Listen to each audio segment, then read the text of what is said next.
Hi everyone, welcome back to my channel. Today we're going to make these blue Christmassy themed nail art design.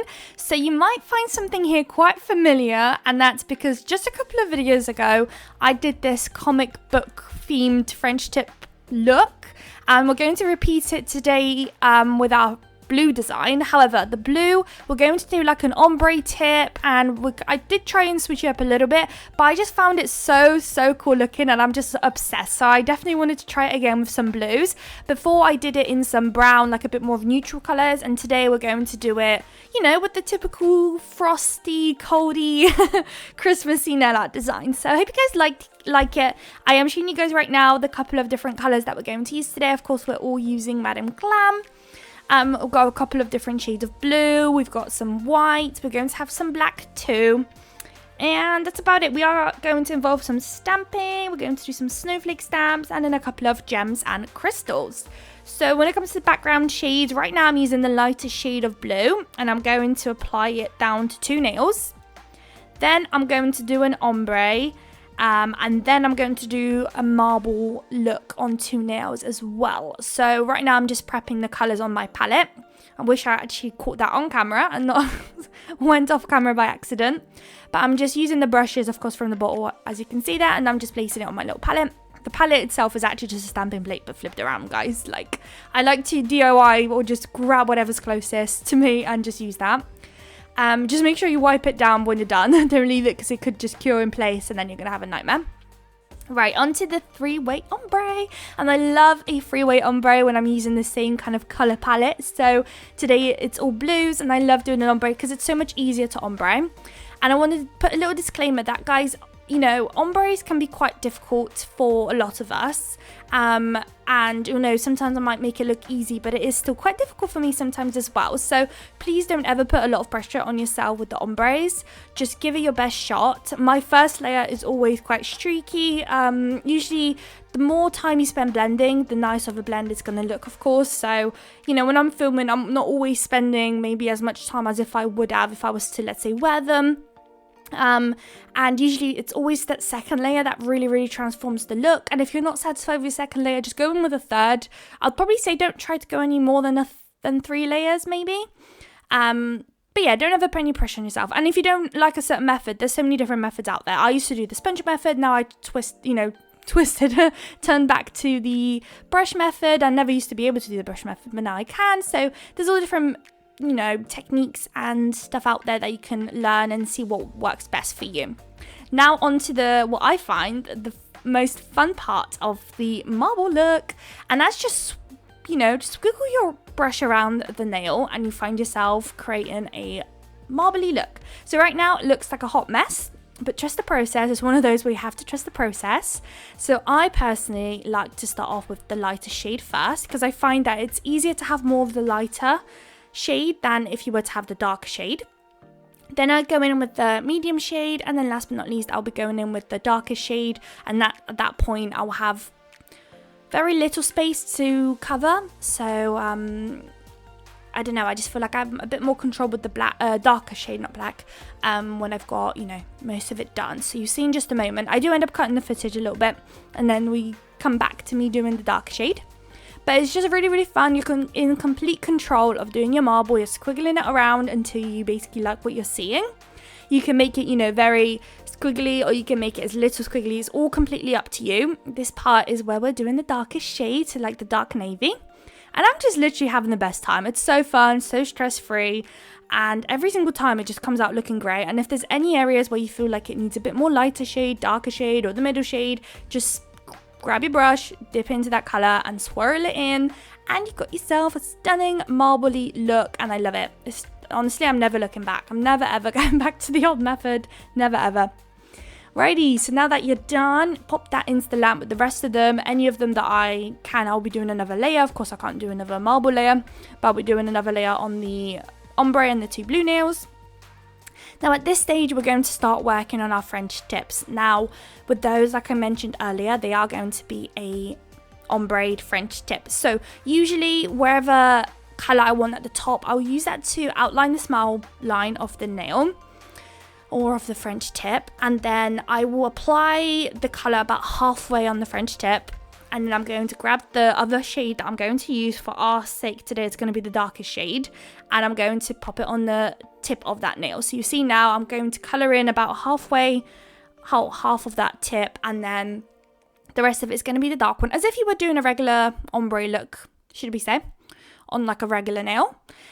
In goes the darker shade. At this point I would just use the brush from the bottle. I don't need to colour it in with the nail art brush, but just completely up to you, whatever you want to do.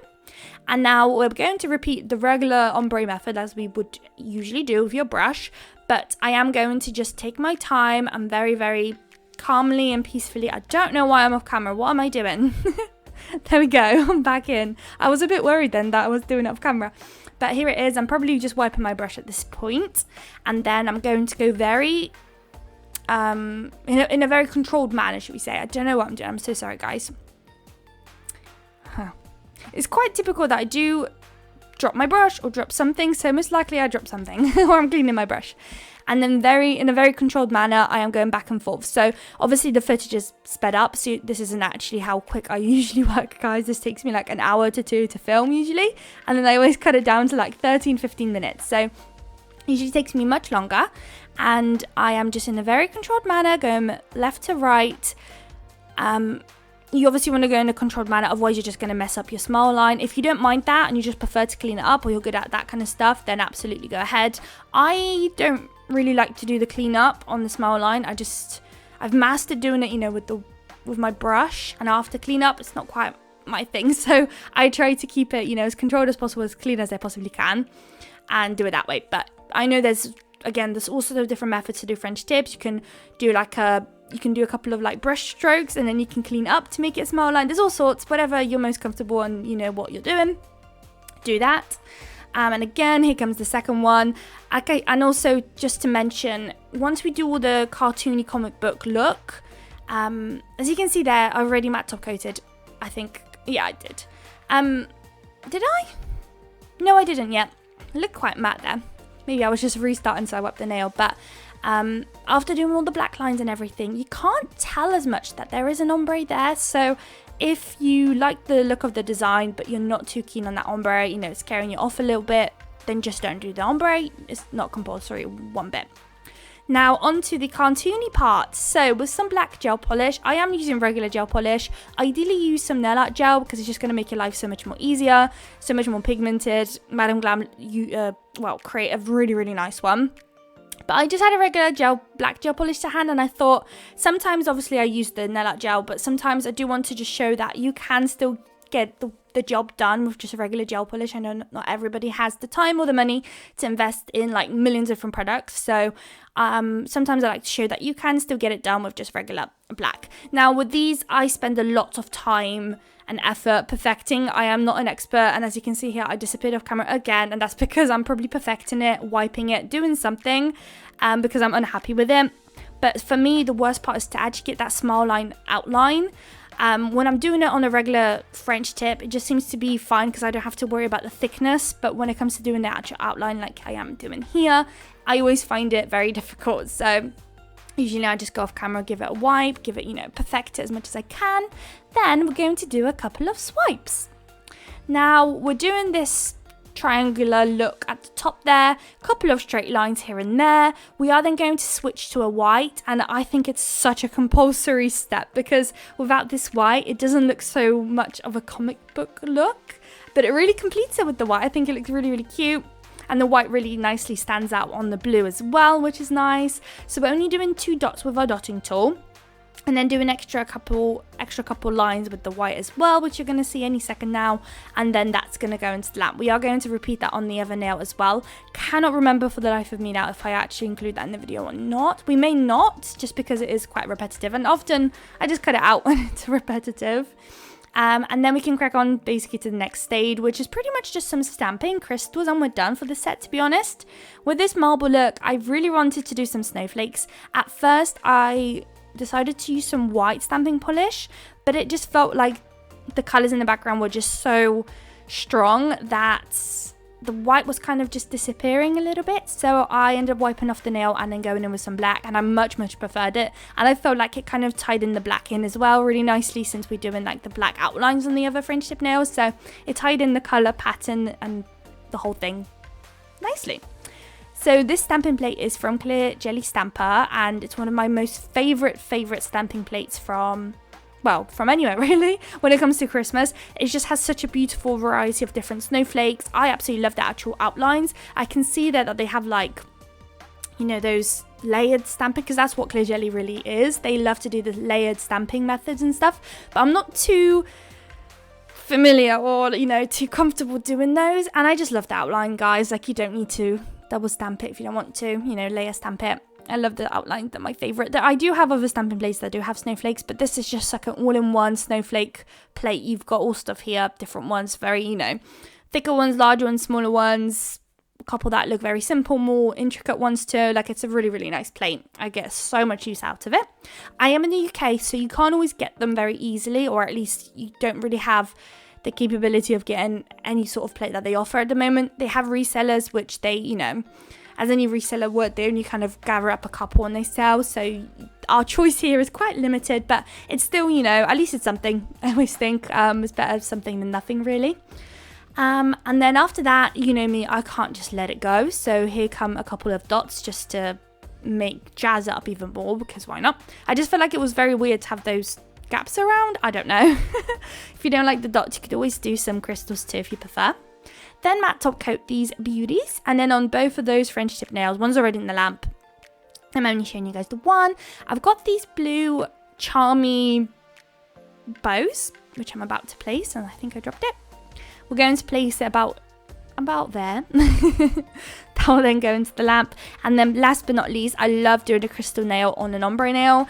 I don't know, I just feel like it gives it some, don't know, depth if there's like an ombre going on in the background, and then the crystals on top of it. Just love the way that looks. And also, if your ombre never ends up looking good, it's just an excuse to cover up with some crystals. So it's a win-win if something goes wrong.